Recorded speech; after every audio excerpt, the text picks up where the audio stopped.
டேய் பாடு, எவ்வளோ நேரம் வெயிட் பண்றது? சீக்கிரம் வாடா. இருடா, எனக்கு ஒன்று வாட்ச் இருக்குல்ல, அதை சமாளிச்சுட்டு வர வேணா? வெயி வரேன்.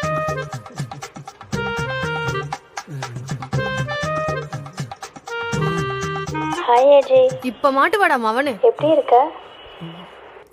நான் இதை எதிர்பார்க்கவே இல்லை. நீ என்னை மன்னிச்சு கல்யாணத்துக்கு வருவேன்னு. நம்ம பிரேக்கப்க்கு அப்புறம் நீ இன்னும் கோமா தான் இருப்பேன்னு நினச்சேன்.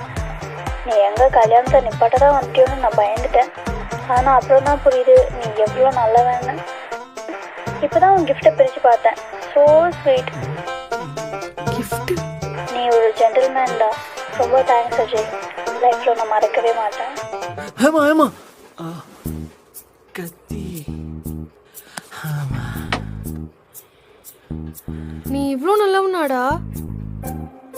நான் தான் உன்னை புரிஞ்சுக்கலையா?